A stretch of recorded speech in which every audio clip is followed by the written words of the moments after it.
They smiled on red carpets, captivated millions on screen, and became immortalized as icons of Hollywood's golden age. In the shimmering haze of old Hollywood, where every star twinkled like a promise and every smile concealed a secret, a darker truth simmered beneath the glamour. The Golden Age is often remembered for its elegance, immaculate gowns, chivalrous leading men, and a studio system that sold dreams by the reel. But what if behind those dreams stood some of the most ruthless personalities ever to walk a soundstage? These weren't just stars, they were forces of nature, brilliant, magnetic, and often deeply broken. From unrelenting egomaniacs to cold manipulators, and this is a revealing journey into the worst personalities of Hollywood's supposed golden generation. These are the 25 worst jerks of classic Hollywood, and some of their stories might just shatter the way you see your favorite stars forever. Part 1. Joan Crawford, the Queen of Ice and Iron. Behind the striking eyes and regal poise of Joan Crawford was a persona few dared to challenge, and even fewer survived unscathed. On screen, she was magnetic. Off screen, she was terrifying.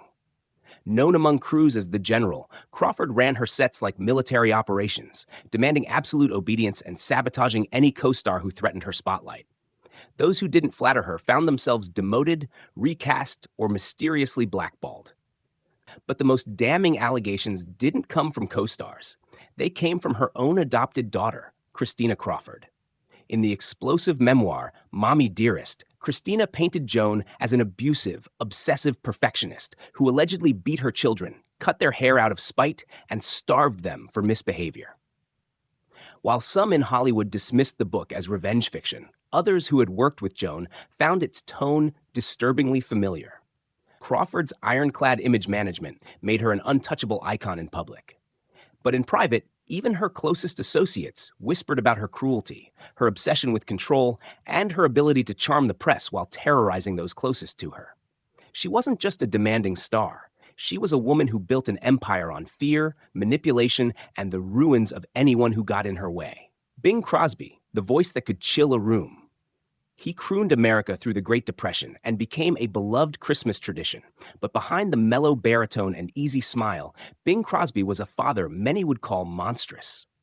While audiences saw a wholesome family man, his eldest son, Gary Crosby, shattered that illusion in his memoir, Going My Own Way, accusing Bing of severe physical and emotional abuse. According to Gary, the Crosby household ran on terror. Punishments came fast and harsh, often involving beatings with metal-studded belts. Gary claimed that he and his brothers lived in constant fear, and their father's expectations were impossible to meet. Bing, he alleged, demanded perfection, but offered no warmth. He was like a drill sergeant who never turned it off, Gary once said. Professionally, Crosby was known for being distant and cold with co-stars, often disappearing after takes, and showing little interest in camaraderie. Though never overtly cruel on set, many noted he carried an air of aloof superiority, untouchable and uninterested. He refused to engage with lesser talent and made it clear that he answered to no one. Even in death, the shadows followed him. 3 of his 4 sons from his first marriage would eventually die by suicide, and while the reasons are undoubtedly complex, many pointed fingers back toward the patriarch who projected warmth to millions, but failed to show it at home. Part 3. Frank Sinatra, the golden voice with a temper of steel. Frank Sinatra was more than a singer. He was a phenomenon. Charisma dripped from his every gesture, and his voice defined a generation. But beneath the glamour of old blue eyes was a volatile temper, fierce ego, and a trail of broken relationships, both personal and professional. Hollywood insiders feared crossing him, not because of what he might say, but what he might do. Sinatra's tantrums were legendary. He punched photographers, threw dishes in restaurants, stormed off sets, and screamed at directors. Crew members called him a ticking bomb. He once famously threatened a critic by smashing a telephone against a wall and bellowing, "I've got friends who'll take care of people like you." And those friends weren't just bluster. Sinatra's alleged connections to organized crime were no secret in Hollywood. Though never legally charged, he was frequently seen dining with known mobsters, and rumors swirled that his career, and even some film deals, were occasionally assisted by shadowy figures behind the scenes. Even in his personal relationships, Sinatra was notoriously explosive. His marriage to Ava Gardner was a battlefield of jealous rages and public fights. Friends said he could flip from seductive charm to volcanic fury in an instant.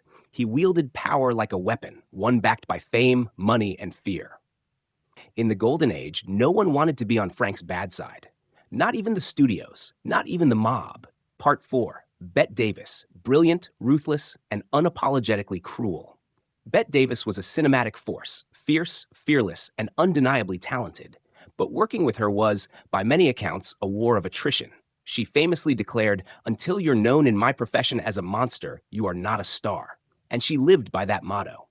On set, Davis was known to belittle directors, rewrite scripts without permission, and treat co-stars with open hostility if she felt they challenged her spotlight. One particularly infamous feud was with Joan Crawford during the filming of Whatever Happened to Baby Jane, a production so poisoned with animosity that it became legendary. Davis mocked Crawford's breasts, called her a has-been, and even reportedly placed weights in her costume during a scene where she had to drag her across the floor. But it wasn't just Crawford who drew Davis's wrath. She allegedly had a habit of sabotaging younger actresses, spreading rumors, and pulling strings behind the scenes to maintain her dominance. She clashed with directors like William Wyler and Michael Curtiz, and while some praised her high standards, others called her impossible. Even her own daughter, Beatty Hyman, accused her of emotional manipulation in a memoir titled My Mother's Keeper. While many dismissed the book as opportunistic, those who had worked with Davis nodded knowingly.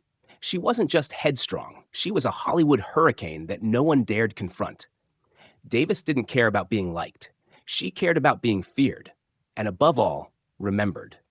Top Art Part 5, Jerry Lewis, the genius who made everyone miserable. To the public, Jerry Lewis was the goofy, lovable clown of the big screen, the slapstick king with a rubber face and a heart of gold. But to those who worked with him, he was anything but warm. Many insiders remember Lewis not as a comedic genius, but as one of the most insufferable egomaniacs Hollywood ever created. Behind the scenes, Lewis was domineering, arrogant, and brutally dismissive. Crew members were expected to work under extreme pressure, often enduring verbal tirades and abrupt firings if something didn't go his way. He berated assistants, scorned makeup artists, and clashed with nearly every director who tried to rein him in. One coworker summed it up harshly. He treated people like tools. If they broke, he just threw them out. His notorious feud with longtime partner Dean Martin revealed his deep-seated need for control. When Martin walked away from their act, Lewis couldn't forgive it, and spent decades either sulking or publicly bad-mouthing the man who helped launch his career. Even in his later years, Lewis refused to soften. His interviews were often curt, condescending, or downright cruel. He mocked female comedians, dismissed mental health struggles, and once ended an interview after only a few seconds because he didn't like the reporter's tone. For all his genius, Jerry Lewis made it clear he demanded worship, not collaboration, and he was willing to steamroll anyone who didn't bow fast enough. At Part 6, Orson Welles, the boy wonder who burned bridges fast. Orson Welles was hailed as a prodigy after Citizen Kane, a film many still call the greatest ever made. But behind the brilliance was a man infamous for arrogance, manipulation, and a trail of scorched relationships that rivaled his talent. Welles didn't just defy Hollywood conventions, he dismantled them, often with a smugness that alienated even his staunchest supporters.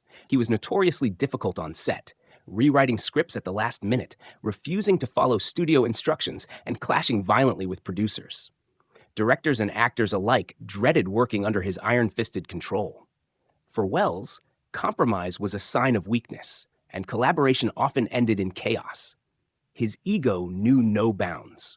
Welles frequently took credit for ideas that weren't his, minimized the contributions of his collaborators, and dismissed entire crews as beneath him.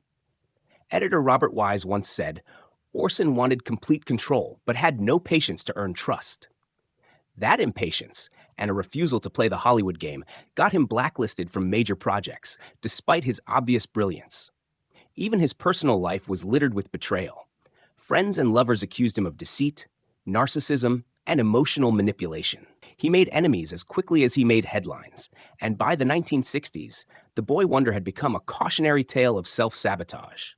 Orson Welles could have been a titan, but in the end, he preferred being a lone genius, even if it meant being exiled from the very system he once conquered. Part 7. George C. Scott, brilliant, brutal, and barely controllable. George C. Scott may have delivered one of the most iconic performances in film history as Patton, but behind the scenes, his temperament was legendary, for all the wrong reasons. Colleagues and directors described him as volatile, intimidating, and borderline unmanageable, especially when the camera wasn't rolling. Scott was a man of contradictions, ferociously intelligent but emotionally combustible. He loathed Hollywood's glitz, despised the Academy Awards, famously refusing his Oscar, and rejected the idea of playing by anyone's rules but his own. This defiance didn't just make him difficult, it made him dangerous to work with. He frequently argued with producers, stormed off set, and was known to erupt into expletive-laced rants that left crew members shaken. His personal life wasn't any calmer. His marriages, including 2 to actress Colleen Dewhurst, were plagued by verbal abuse, jealousy, and rumored violence. Alcohol only fueled his temper. At his worst, he would disappear from film sets for days, leaving everyone scrambling while he sobered up, or didn't. Some admired his raw honesty. Most feared his outbursts. Director Stanley Kubrick once said he had to use trickery to get Scott's best takes on Dr. Strangelove, knowing the actor would erupt if he felt manipulated. That kind of high-stakes chaos was typical in any project involving Scott. He was a towering talent, but also a walking powder keg, and when he exploded, no one in the room was safe. Part 8. Kirk Douglas, the smiling tyrant of the silver screen. Kirk Douglas had the smile of a matinee idol and the ambition of a conqueror. Best known for roles in Spartacus and Paths of Glory, Douglas crafted an image of strength, resilience, and heroism. But behind that public facade was a man driven by ego, ruthlessness, and a need to dominate every room he entered. Douglas was infamous for his on-set bullying. He micromanaged directors, undermined co-stars, and frequently had final say on casting, even in films where he wasn't the producer. One director called him a star who acted like a studio head, and crew members often found themselves walking on eggshells to avoid his infamous temper. Female co-stars, in particular, found working with Douglas a challenge. He was known for making off-color remarks, asserting his authority during intimate scenes, and dismissing complaints with a smug charm that veiled something far colder beneath. Rumors of abuse and coercion trailed him throughout his life, especially the long-whispered allegation involving a then-teenage Natalie Wood, which, though never publicly confirmed, cast a chilling shadow over his legacy. He was a master of control, both in performance and production. But control came at a cost. Many in Hollywood respected his power, but few truly liked him. Even fewer trusted him. For Kirk Douglas, success wasn't enough. He had to win. And if someone stood in his way, they rarely forgot the experience. Part 9. Walter Matthau, the grumpier old man off-screen. Audiences adored Walter Matthau for his crusty charm and comedic timing, especially in classics like The Odd Couple and Grumpy Old Men. But behind the camera, Matthau wasn't always playing a role. He truly could be grumpy, caustic, and, to some, downright cruel. Though he had a dry wit and could light up a scene with his sardonic delivery, those who worked with him reported that Matthau was frequently dismissive, impatient, and cutting. He had little tolerance for mistakes, and even less patience for people he deemed unworthy of his time. Newcomers on set were often greeted with snide remarks or completely ignored. One young assistant director recalled Matthau dismantling an inexperienced crew member with a sarcastic rant that left the entire set in stunned silence. His relationship with Jack Lemmon, while often hailed as one of Hollywood's great on-screen partnerships, was not without its friction. Behind their chemistry was a quiet power struggle, with Matthau occasionally resenting the praise Lemmon received and being vocal about it during press tours. While the two maintained respect, there was always an edge, a battle for who would get the last word or the bigger laugh. Matthau's biting personality, cloaked in humor, made him more palatable to the public. But for those behind the scenes, it wasn't always funny. His sharp tongue left scars, and his sarcasm often cut deeper than anyone dared admit. Part 10. Laurence Olivier, the Shakespearean great with a god complex.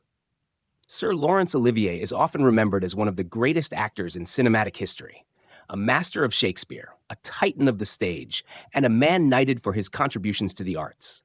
But in private and on set, Olivier was far less noble. Beneath the theatrical brilliance lay a brittle ego and a contemptuous streak that made him a nightmare for anyone who dared to challenge him. He carried himself with the confidence of royalty and treated co-stars with the formality of servants. Olivier expected reverence, not collaboration. Younger actors, some of whom would go on to become legends in their own right, spoke of his coldness, his constant need to assert dominance, and his penchant for condescension. He referred to Dustin Hoffman as a dirty little method actor while filming Marathon Man, sneering at Hoffman's emotional process and famously snapping, "Why don't you just try acting?" Olivier's obsession with perfection extended to a near sadistic control over his cast. He dictated blocking down to the smallest gesture, dismissed improvisation as lazy, and reduced actors to puppets under his command. Directors who didn't defer to his artistic vision often found themselves creatively sidelined or openly insulted. Even in his personal life, Olivier's manipulations were legendary. His volatile relationship with Vivien Leigh was marred by infidelity, emotional distance, and disdain masked as civility. Friends noted that while Olivier could charm anyone, he rarely let them close enough to matter. He wasn't just a master performer, he demanded to be worshipped as one. Part 11. Robert Mitchum, the rebel who didn't care who got burned. Robert Mitchum was the embodiment of the Hollywood antihero, laconic, effortlessly cool, and defiantly nonconformist. But behind that tough guy swagger was a man whose disdain for authority, rules, and basic decency often made him deeply unpleasant to work with. If Mitchum didn't like someone or something, he made no effort to hide it. In fact, he often took pride in making others uncomfortable. Mitchum's off-screen behavior was as notorious as any character he ever played. He once showed up drunk to a live TV broadcast and winged his lines with a smirk. He openly mocked directors on set, refused to take direction, and bragged about sabotaging takes just to amuse himself. "I've got two expressions," he famously quipped, with and without a cigarette. His rebelliousness crossed lines more than once. In 1948, he was arrested in a marijuana sting, an enormous scandal for the time, and served time behind bars. Instead of apologizing, Mitchum leaned into the bad boy image, which only further encouraged his contemptuous behavior. Colleagues described him as emotionally detached and at times cruel. Female co-stars, in particular, recalled how he made suggestive or dismissive remarks without hesitation. To Mitchum, Hollywood was a joke, and anyone who took it seriously was a fool. That included the people he worked with. He was charismatic, yes, talented, undeniably. But kind? Not by a long shot. Mitchum didn't care who he offended, and more often than not, he made sure to offend them deliberately.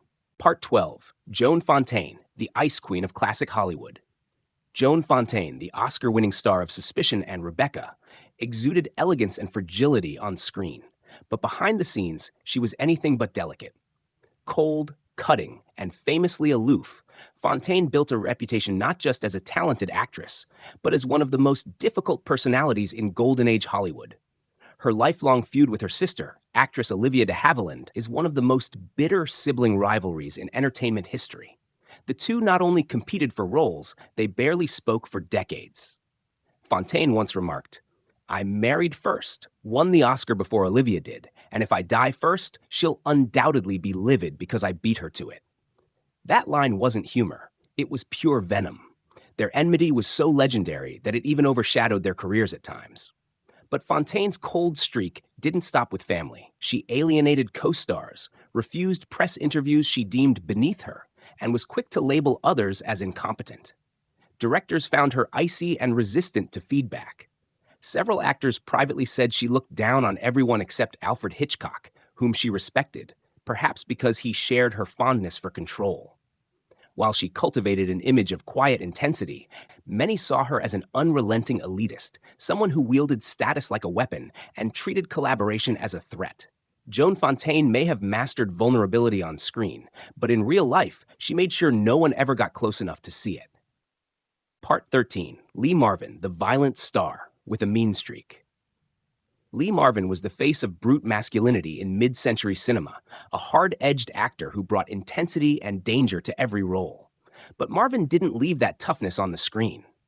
Off camera, he was notorious for being abrasive, violent, and drunk more often than not, leaving a trail of wrecked relationships and fearful colleagues in his wake. Marvin's temper was legendary. Crew members recalled him berating assistants, threatening cameramen, and disappearing from set on multi-day benders. One director called him a walking bar fight, a man who could be charismatic one minute and terrifying the next. His alcohol abuse often turned his already gruff demeanor into something downright explosive. Fistfights in public weren't rare, they were expected. His personal life mirrored the chaos. In the 1970s, Marvin was sued by his former live-in partner Michelle Triola in a landmark case over palimony, a legal battle that revealed the darker sides of their relationship. Triola testified that Marvin was controlling, verbally abusive, and emotionally manipulative. He countered with accusations of his own, sparking a media circus that painted both parties in an ugly light. Though some admired his no-nonsense personality, others saw Marvin as a deeply unstable man. Hiding behind his grizzled charm, he refused to play by Hollywood's rules, but that defiance often came at the expense of everyone around him. Lee Marvin didn't act like a tough guy, he was one, and he left bruises, literal and emotional, on those who got too close. Part 14. Adolphe Menjou, the charming snake in a tuxedo. Adolphe Menjou built a career playing smooth-talking aristocrats, suave villains, and urbane gentlemen. But many who worked with him insisted that behind the charm was a deeply vindictive, manipulative man who was one of the most politically dangerous personalities in classic Hollywood. Menjou was not just difficult, he was divisive.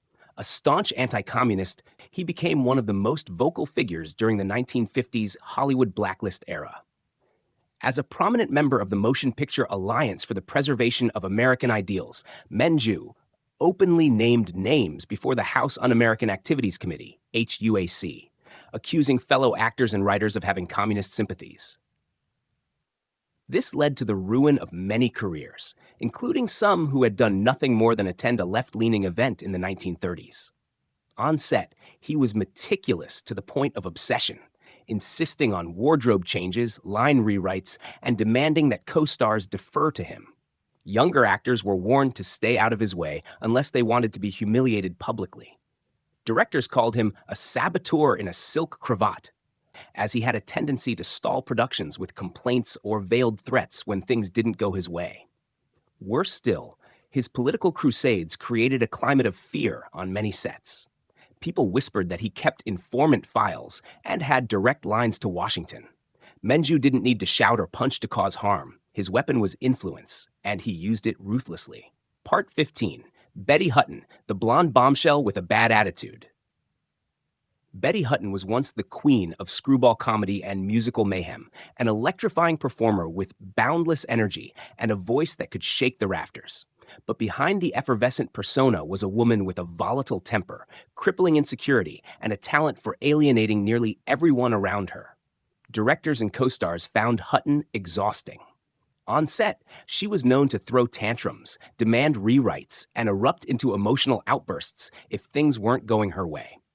She frequently clashed with crew members and often refused to take direction, believing her instincts were superior to anyone else's. In one infamous instance, she screamed at a cameraman in front of the entire set for lighting her like a potato. Hutton's resentment ran deep, particularly toward other actresses who shared her spotlight. She reportedly feuded viciously with co-stars, including Vera Ellen and Ginger Rogers, and carried grudges for years. Paramount executives struggled to handle her erratic behavior, and after a series of on-set meltdowns in the early 1950s, the studio quietly dropped her despite her box office success. Her personal life mirrored the chaos. She went through 4 turbulent marriages, struggled with addiction, and burned professional bridges faster than she could rebuild them. By the late 50s, Hollywood had stopped calling. Betty Hutton was a firework, brilliant, loud, and impossible to ignore. But in the end, the blast left ashes where once there had been applause. Part 16. Wallace Beery, the bully behind the box office gold. Wallace Beery was one of MGM's biggest stars during the 1930s and early 1940s, beloved by audiences for his gruff but lovable persona in films like The Champ and Treasure Island. But insiders knew a different Beery, a spiteful, mean-spirited bully who made life miserable for nearly everyone he worked with. Beery had a reputation for undermining his co-stars, especially younger actors. Mickey Rooney once claimed Beery intentionally tried to ruin takes by stepping on his lines or blocking his face from the camera. He was known to be physically rough during scenes, slapping harder than necessary or using his size to intimidate. Off camera, he was moody, selfish, and, by most accounts, a brute. But his worst alleged offense remains one of Hollywood's most disturbing whispers: his suspected involvement in the death of comedian Ted Healy. In 1937, Healy died after a violent altercation outside a nightclub. Though never formally charged, Beery's name surfaced repeatedly in rumors that he had been one of the assailants. MGM quickly sent him out of the country to rest, fueling speculation that the studio was covering up a scandal to protect one of their top earners. Despite years of success, Beery was despised by many in the industry. One MGM staffer reportedly said, "When he finally left the studio, no one even said goodbye." His grizzled charm may have drawn crowds, but behind the scenes, Wallace Beery was anything but endearing. Part 17. Ziza Gabor, Glamour, Diamonds, and Absolute Chaos. Ziza Gabor lived for the spotlight, and she demanded that the world revolve around her glittering persona. Famous more for her marriages, quips, and tabloid appearances than her acting, Gabor cultivated an image of high society elegance. But beneath the furs and diamonds was a relentlessly narcissistic diva who left drama, lawsuits, and bruised egos in her wake. Gabor's ego was legendary. She treated cast and crew like servants, often showing up late to set, if she bothered to show up at all, and throwing tantrums over trivial details, from lighting angles to the texture of the air. One producer recalled that she once demanded a hotel staffer be fired because her champagne was half a degree too warm. But the most infamous episode of her off-screen life came in 1989 when she slapped a Beverly Hills police officer during a traffic stop. The incident led to a trial that became a circus, and Gabor leaned into it with unapologetic flair. Her defense? "I only slapped him because I had just gotten my nails done." She was convicted and sentenced to jail time, but even then, treated the courtroom like a press junket. Gabor burned through 9 marriages and just as many bridges. Co-stars described her as impossible, dismissive, and obsessed with status. Her love for luxury was only outmatched by her disdain for anyone who questioned her. To Ziza, Hollywood wasn't a job, it was a throne, and she didn't care who got trampled beneath it. Hush Part 18. Errol Flynn, the swashbuckling star with a sinister side. Errol Flynn was the ultimate screen hero, dashing, fearless, and impossibly charismatic in roles like Captain Blood and The Adventures of Robin Hood. But behind the camera, the man was a far cry from the gallant characters he portrayed. In truth, Flynn's private life was a storm of hedonism, recklessness, and disturbing allegations that shadowed his stardom until his final days. Flynn lived fast and hard. He partied with abandon, drank excessively, and reportedly hosted wild orgies in his home, which became infamous in Hollywood circles. He once bragged that he had slept with over 1,000 women, including married actresses, underage fans, and even starlets he'd met on set. The press dubbed his lifestyle the Errol Flynn Way, a euphemism for debauchery. But his worst scandal came in 1942, when he was charged with statutory rape involving 2 underage girls. Though ultimately acquitted, the trial exposed Flynn's predatory behavior and created a media firestorm. Many believed his charm, fame, and expensive legal team saved him from a conviction. The phrase "in like Flynn" entered popular culture during this time, twisting public perception into celebration of what should have been condemnation. Flynn's on-set behavior didn't help his case. He frequently arrived late, intoxicated, or not at all. Directors complained he couldn't remember his lines and often treated female co-stars with blatant disrespect. Yet he remained untouchable for years, thanks to box office gold and a studio system willing to clean up after him. Errol Flynn wasn't just flawed, he was dangerous, and the sword he swung on screen was nothing compared to the damage he did off it. Part 19. Tallulah Bankhead, the wild tongue that cut like a knife. Tallulah Bankhead was a whirlwind of drama, decadence, and defiance. A Broadway darling who stormed into Hollywood with a southern drawl and a hurricane's force, she was hailed as fiercely witty, outrageously bold, and by many, downright unbearable. Bankhead didn't just break rules, she set them on fire. She swore like a sailor, smoked like a chimney, and flaunted her sexuality in an era when most stars buried theirs beneath studio contracts. But while her fearless persona earned her admirers, it also came with a darker side. She loved humiliating people in public, especially those she deemed dull or morally uptight. "I'm as pure as the driven slush," she once quipped, while tossing verbal daggers across cocktail parties and rehearsal rooms alike. Directors found her maddening. She refused to follow scripts, improvised entire scenes, and often appeared on set hungover or still drunk from the night before. Alfred Hitchcock, who cast her in Lifeboat, once said working with Bankhead was like trying to direct a lightning strike. Crew members recalled her insulting costume designers, firing assistants on a whim, and storming off set for days at a time over minor disagreements. She viewed Hollywood with open contempt, calling it a snake pit filled with sycophants and bores. And to no surprise, Hollywood eventually returned the sentiment. By the 1950s, her career had withered, burned by the same fire she had once used to light up a room. Tallulah Bankhead lived fast, spoke louder, and scorched everything in her path, including her own legacy. Part 20. Charles Laughton, the genius who made people miserable. Charles Laughton was a master of his craft, a titan of stage and screen, whose performances in The Hunchback of Notre Dame and Witness for the Prosecution remain etched in cinematic history. But behind his brilliance was a man whose perfectionism and relentless cruelty left a bitter taste in the mouths of those who worked with him. To many, Laughton was not just difficult, he was tormenting. He demanded absolute control over his performances and often treated fellow actors as obstacles rather than collaborators. He would mock co-stars during rehearsals, criticize their interpretations, and even correct their delivery mid-scene. His contempt for mediocrity became a weapon, and he wielded it without mercy. One young actor said working with Laughton felt like performing in front of a firing squad. Laughton's behavior extended behind the camera as well. When he directed The Night of the Hunter, he was tyrannical and emotionally manipulative, pushing child actors to tears and berating crew members for minor infractions. He saw weakness as a flaw and made sure everyone around him felt it.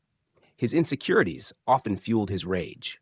Struggling with his sexuality in a time of repression, Laughton was known to lash out, humiliate others, and bury his shame in emotional outbursts.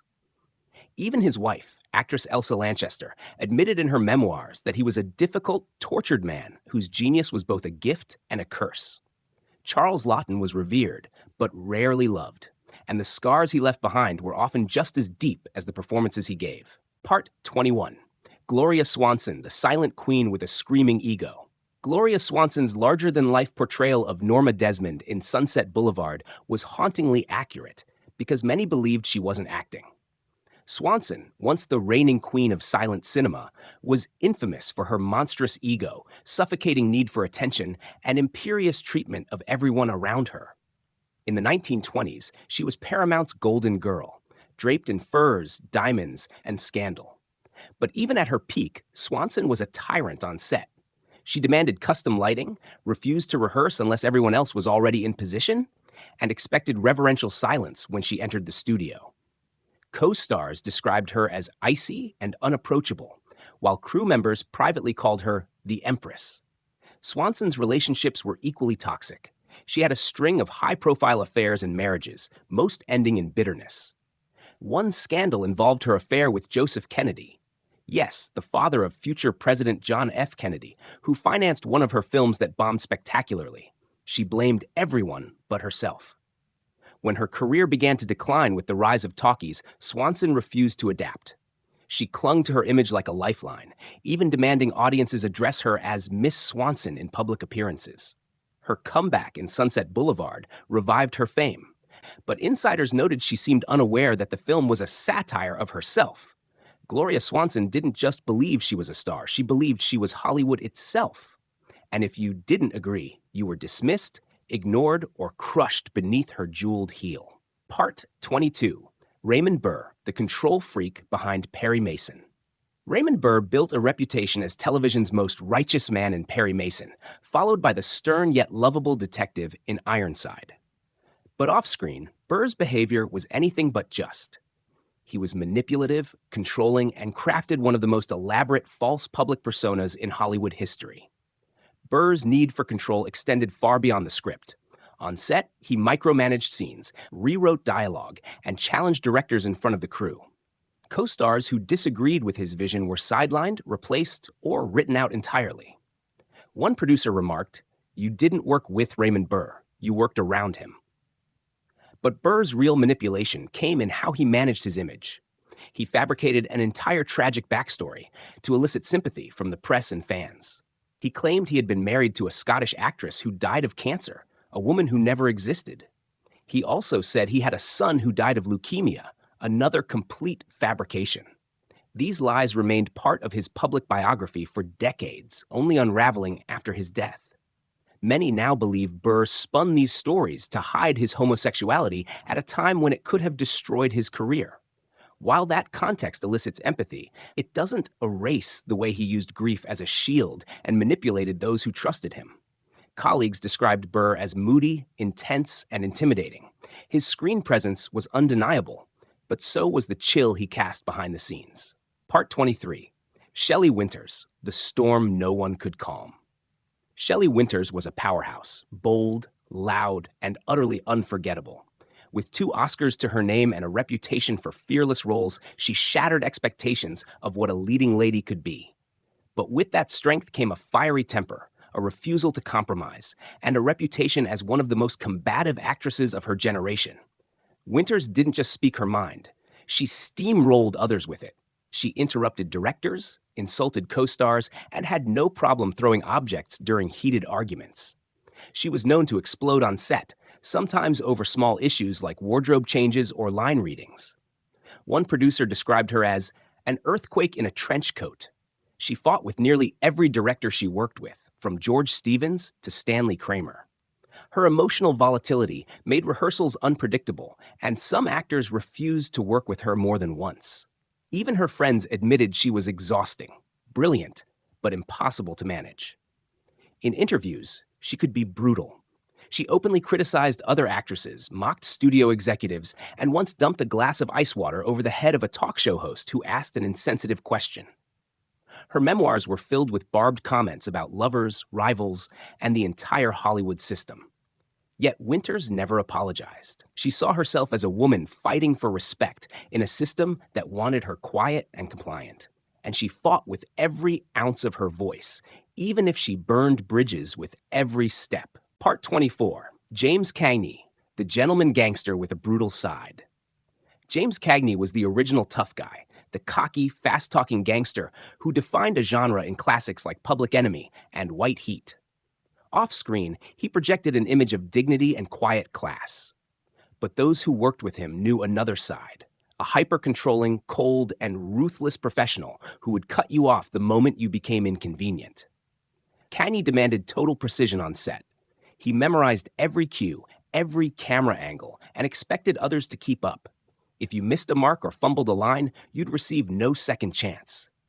Co-stars, particularly those early in their careers, described feeling intimidated and humiliated in his presence. He had no tolerance for incompetence or personality. Behind his famous composure was a man utterly allergic to collaboration. Cagney distrusted nearly everyone, producers, writers, even his own agents. He frequently walked out of contracts, sued studios over creative control, and blacklisted people who dared to challenge his authority. His 1936 lawsuit against Warner Bros., while a landmark moment for actors' rights, also painted him as someone who would scorch the earth to get his way.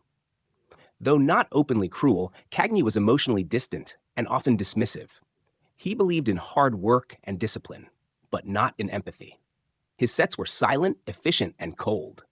For all his charm, Cagney never cared about being liked. He wanted respect, and if you didn't give it to him, you vanished. Part 25. Fredric March, the respected thespian with a dark undercurrent. Fredric March was long hailed as a gentleman of the stage and screen. Two-time Academy Award winner, revered Broadway actor, and one of the few who transitioned smoothly between Hollywood and high art. But buried beneath that refined reputation was a troubling history that many in the industry quietly condemned. March wasn't just difficult, he was a man whose past affiliations raised disturbing questions. In the 1920s, March was a founding member of a university fraternity organization at the University of Wisconsin that was later revealed to have operated under the name Ku Klux Klan. Though March later claimed he was unaware of its racist implications at the time, many found the explanation lacking, especially given how long the organization remained active under that name. Decades later, this connection would resurface and spark fierce debate about how much March really knew, and whether he ever truly reckoned with it. Professionally, March was meticulous to the point of tyranny. He had strict rules for how scenes should be lit, staged, and performed, and had no qualms about overriding a director's authority if he felt it compromised his performance.